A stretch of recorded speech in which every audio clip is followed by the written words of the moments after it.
Hello everybody and welcome to the Tuesday edition of Video Clips. And I have some more free stuff for you. You guys love free stuff, right? So then you don't mind so much when we charge for things that we actually charge for. Well anyway, you have heard me talk about our phenomenal physical therapist, Eileen Kopsakis in New York, who I just don't know anybody better than her. And everybody I've sent to her has just had incredible things to say and incredible improvement in their musculoskeletal health. So anyway, Eileen has created this online platform that makes it inexpensive for you to get her expertise to repair your shoulder, your knee, or whatever body part is ailing you. And we thought it might be helpful for you guys to get to know Eileen a little bit. So she has very graciously agreed to do this monthly program called Office Hours with Eileen. And it's going to be on, at least through the summer, the last Wednesday of the month at 7 p.m. Eastern. It's teleconference. She will prepare maybe 10 minutes of material about pain and structure and the kind of thing that you should know about, and then take questions from the group during the duration of the time. So this is your opportunity to learn a little bit about why your knee hurts or your shoulder hurts or your neck hurts or whatever's going on, and also to talk to Eileen so you can gain some comfort with her before you would perhaps want to sign up for the video platform, or not. I mean, no obligation, of course, but I do think it helps that you get to meet her. So anyway, you can go on to online to check the dates. Last Wednesday at wellnessforumhealth.com, and if you want to participate, just send me an email at pampopper@msn.com. We'll get you the conference call information, passcode, and all that sort of thing. So anyway, just a few things that she talks about that I think are really important. The painful area is not often the source of the pain. Misalignment and imbalance in muscles that move the joints contribute to pain.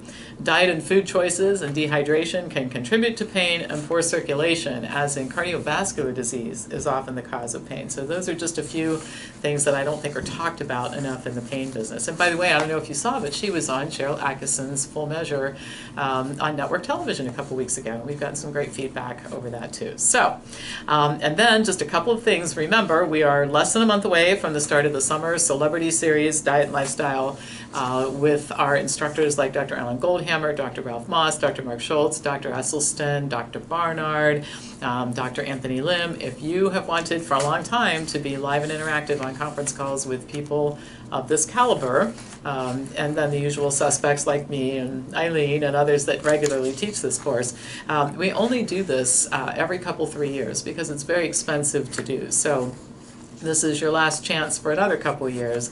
Once again, send me an email at pampopper@msn.com. And then very shortly, I think it's only 2 weeks from now, I'm going to teach the 2.5-hour course on thyroid disorders. So that can be part of a package that you purchase with the Diet and Lifestyle course if you choose to. So lots going on here, lots of free stuff, some paid stuff too. Send me an email at pampopper@msn.com. All right. So this little part of the broadcast, we're going to call it the ick factor. All right, so over the years, I have found that there are a number of different ways to convince people to adopt better eating patterns. One is to appeal to their intellect, and we do a pretty good job of that. Another is what I refer to as the ick factor, where we tell people truthful things about the way that their food is produced, and they get grossed out, and then they decide they don't want to eat certain foods anymore. So this definitely falls under the ick factor category, and I think that some people watching this may just rethink some of the things that they're eating right now. So full disclosure, I'm on the President's Board for the Physicians Committee for Responsible Medicine, and we recently filed a lawsuit against the U.S. Department of Agriculture. We do that a lot, by the way, just so you know, and we're pretty successful at it. The reason why there's a My Plate is because of a lawsuit against the USDA. We got rid of that stupid pyramid. Do you remember the pyramid with all the stripes and the steps, and the guy walking up the side? And I always wondered what that meant, lunches upstairs, or nobody could make any sense out of that. But anyway, I don't want to get too far off track here. So we filed a lawsuit against the USDA demanding that the agency change its rules concerning the sale of raw chicken, pork, and beef that contains traces of animal waste. And you heard that right. Animal poop is commonly found on raw animal foods that are sold in grocery stores. Yum, right? The USDA currently does have a rule pertaining to this issue. It has a zero tolerance policy for fecal contamination, but only to visible feces. It's okay for animal food to contain particles of feces that are not visible to the naked eye. So I guess invisible feces is okay. And again, what I have to say to that is yum. Now, there's considerable history behind the lawsuit, which dates back to 2011, and at that time, PCRM tested 120 chicken products sold by 15 grocery store chains in 10 different cities and found that 48% of them tested positive for feces. The organization subsequently filed a petition with the USDA in 2013 in which it demanded that the term wholesome be removed from the inspection label of poultry products. Now, this does not seem unreasonable to me because it's hard to imagine wholesome food containing feces. PCRM also proposed new warning labels for poultry and meat that would inform consumers that the products they're purchasing may contain fecal matter. This also does not seem unreasonable to me. Given the choice, most people would like to know that there's a possibility that their foods may contain feces. If it doesn't dissuade people from purchasing it, it may really motivate them to cook the food really, really well to get rid of the bacteria in the feces that accompanies the food. In 2017, PCRM filed a Freedom of Information Act request asking for records regarding the number of USDA poultry inspectors, the detection rates, the amount of visible fecal contamination in poultry, average poultry line speed, USDA poultry inspection rates, and inspection training. So far, we've heard nothing from them. Now, PCRM's lawsuit quotes a federal inspector who shall remain nameless, but this is what he said. Quote, "We often see birds going down the line with intestines still attached, which are full of fecal contamination. If there is no fecal contamination on the bird's skin, however, we can do nothing to stop that bird from going down that line. It's more than reasonable to assume that once the bird gets into the chill tank, which is a large vat of cold water, that contamination will enter the water and contaminate all of the other carcasses in the chiller. That's why it is sometimes called fecal soup," end of quote. Once again, I'll add, yum. The USDA says that visible fecal contamination is considered a food safety defect that can be removed by trimming off the area that is contaminated and cleaning it with bleach. The USDA also recommends that consumers make sure to cook their food really, really well to kill any remaining bacteria on the food.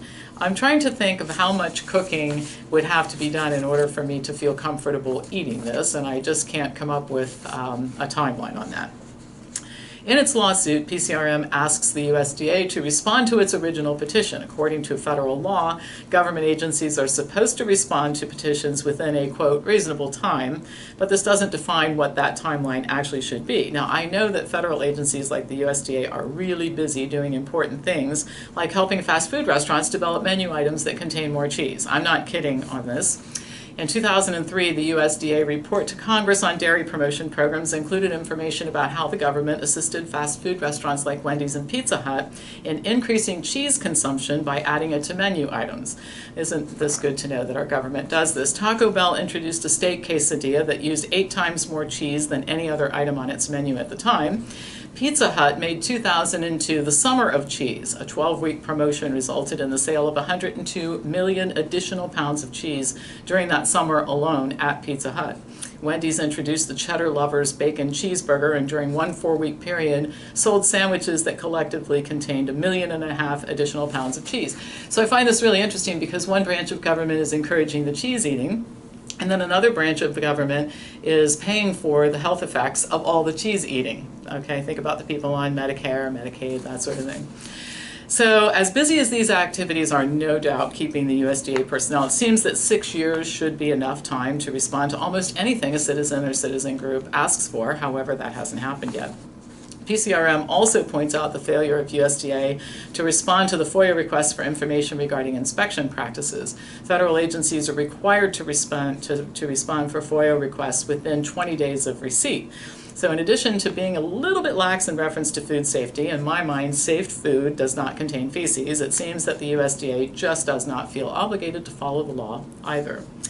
So here's the thing. If you're struggling to eat less animal food, the next time you get ready to purchase chicken from a factory farm in the grocery store or to order it in a restaurant, think about this article.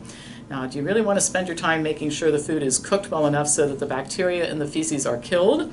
Or do you want to order food that doesn't contain feces? I choose the latter and order plant-based meals instead. All right, that's all for today. As usual, hit the subscribe button, pass this on to anybody who you think would sort of enjoy watching it, and I'll be back to you on Thursday with more news.